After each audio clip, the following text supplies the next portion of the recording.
The reason we asked you two guys is because like I feel like Coltrane and Amari kind of like know what we've been getting from them, but it seems like when you guys, when the people who aren't Coltrane and Amari step up, like, it feels like sort of the best version of Drexel. So that's what we were wondering. Lamar, does it feel like that way to you? Like you sort of know what you're going to get out of those two, and then when the rest of you guys play well, that's your best version. Well, I feel like everybody got their role, and when we play our roles and we like set that standard and just play hard and stay consistent, it's like nobody can really stop us. I just think we just capitalized on that tonight. Everybody just played their role and have fun. What's been sort of the change in mentality for you this year as you kind of move into the starting lineup? Sure, just go, have fun, and just do whatever we can do to like win. And I feel like doing all those little things that help me, you know what I'm saying, and help us just skyrocket and just do what we're supposed to do. Getting this for you, first year with the program, and what was sort of your expectations? What were you hoping to bring to the program this year? Just play hard and give everything every single game.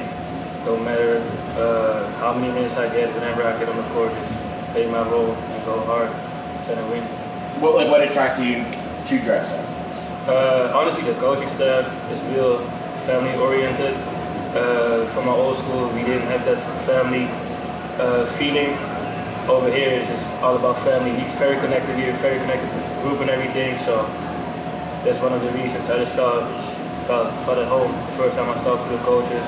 I think the first time I talked to Coach Spiker, he introduced me to his wife and children. One of the first phone calls we had. So I think we're in a car, like on our way somewhere to a basketball game or a baseball game. This is kind of how we do it. He's talking to everybody right away.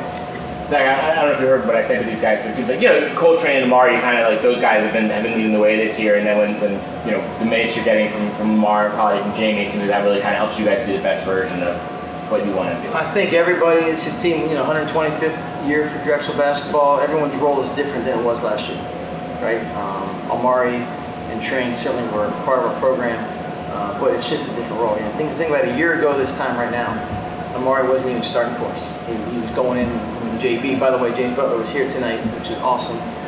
He was going in when JB got foul trouble, right? And certainly things changed and injuries and opportunities, and Amari made the most of them. But his role this year is new.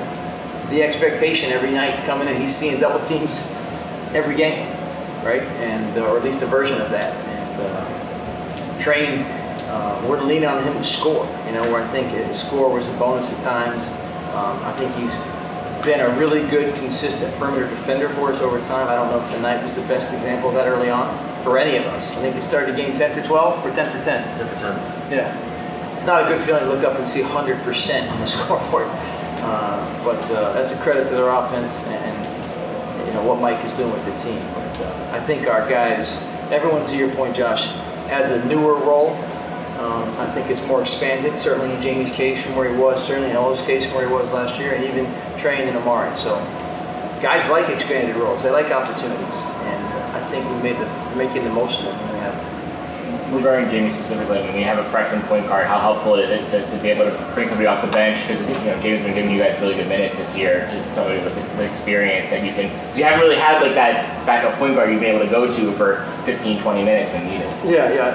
I think Jamie's minutes can vary from time to time, but he could also go 40 minutes too. It's a luxury to have multiple ball handlers. I think Justin is his body's experiencing Division I basketball up close and personal, which these guys have been through that season. There's not a practice, it feels like right now, that he's not getting dinged one way or another. And to play a really physical team, Temple, and that took its toll, and then have some bumps and bruises and hits today in the game. That's what it is. But when you've got experience, this is a third-year college basketball player. It's not his first time in our buildings. A few people know this, but he came to our elite camp probably 5 years ago. So when the recruiting process started, it wasn't like he's never heard of this place. Where he was on the deck floor wearing number 17 at elite camp 5 years ago. It was pretty crazy. Is that actually his number?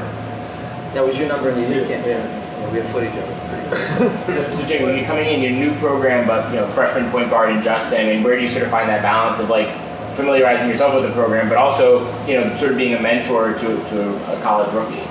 Me and Justin are close. We good friends and everything. So it was easy. It goes natural. There's no animosity or anything. It's just like we both want to see the best for each other, on the court, off the court, playing together, not playing together. So it comes easy and natural. So The roommates. it's sweet. Is there anything you'd like to work with him on, or you find that We just compete every single practice and everything. Like over the course of the summer, we went at each other every single day, making each other better. So like if you compete 100%, he competes 100%. We just get better and everything. So and I feel like that type of respect towards each other we have. So it's stuff natural. Like, you know what I'm trying to say? So. Yeah, I think the best quote, and you hear it a lot, and it can be cliche, but it's truly iron sharpens iron, right? I mean, they make each other better. They go at each other all the time. Here's what I don't like about the season. You don't get to practice like that as much, right? One day after a game's a recovery day and regen, right? We scrimmaged a little bit yesterday, but we got to make sure we're ready to guard this stuff, right? Tomorrow's the same thing. Then we get ready to guard Princeton. Like, the iron can't sharpen as much iron as it once was in the summertime when you get ready to do some things. So we'll get that break next week after Princeton and finals and get some more competition in there. But there's opportunities. Just a little banged up. We didn't get the chance to play them together. I think this team has a little more position flexibility that you can play Jamie and Just together. You also, if the opportunity presents itself, could play our bigs together. Didn't need to tonight. We need to make sure we were guarding the three-point line. I thought we did a good job. A better job in the first half, 1 for 7. They did get going a little bit late. They took a few more out of desperation. We wanted to limit them to just right about 22, 11.5. We didn't quite hit that mark, but 24% from 3. This is the team that leads the nation now. They take more threes than anybody of 363 Division I basketball teams. So holding them to 24 attempts, or was it 25? Holding them to 25 attempts is success. You talked about the defense earlier, specifically a perimeter defense, and then it seemed like middle of the second half, or first half, we went to like this kind of small ball lineup that was kind of switching everything. I think it was Justin, Jamie. What did you see from that lineup? Not quite everything, but you're right. We were switching some things, and we wanted to keep them out of the paint. I'm not going to show all my cards because we're going to need to do it later on too. We needed to work defensively. I thought we came out with energy. I thought we were playing hard. They were just scoring. And maybe a little too amped up because we're kind of jumping lane and they're getting a back cut. So I thought they had a number of back cuts that led to either a layup or a kick out and an extra another drive. And they were getting in the paint. So I think once we settled down, I don't know if you take that segment out, I'm trying to look at it. They were 10 for 10? Okay, so then the rest of the way they go, 14 for 40? That's a better defensive sample size of what we're capable of. And then late in that second half, there was this moment where I think Jamie, you dribbled into a 3, and then the next play you had a layup. I guess that's kind of like one of those symbiotic moments where it's 2 of your players in these very new roles kind of taking that thing. So what was kind of going through you guys' head during that moment? Just keep going at it, keep trying to, build the lead and just don't stop. Like, just because we have like a good run and stuff like that. Game not over, so it was just excitement all the time. But we can't get too high and can't get too low, so we'll get over there. I totally agree with that. I totally agree with my mom. Nick, you also mentioned you and Justin are roommates. One, what's that like? Both of you guys are experiencing Drexel as college students for the first time, and then also, like, is there anything, maybe not on the basketball court, but as a roommate, that there might be some I guess differences there? We see each other. I'm curious to hear this answer. we see each other every single time in practice. We around each other for hours. So when we go back to the room, we both go our own ways. So take our own time for ourselves and everything. But from time to time, we hang out. It's nothing. He probably watch a little bit more soccer and stuff like that. Get excited. Yeah. We got a little testing team chat. You're from the Netherlands, right? Yeah. So Saturday. Saturday's gonna be a rough night for y'all. He had him and our foreign guys just have the USA. They call us trash all the time. It's a little divided right now, but we'll see on Saturday. Has basketball always been your number one sport? I always loved soccer. I used to grow up outside, play soccer all the time, and then I remember I was like 9 years old, and my dad was like, "What you going to do? Play soccer or basketball?" And I decided basketball one time, just try out one time, and I was pretty good. Like soccer is high level in the Netherlands, so I was pretty good at basketball. And, like, you know, when you're good at something as a kid, you want to keep doing it. So I stuck with basketball. And like, when did like coming to America for college become like the dream?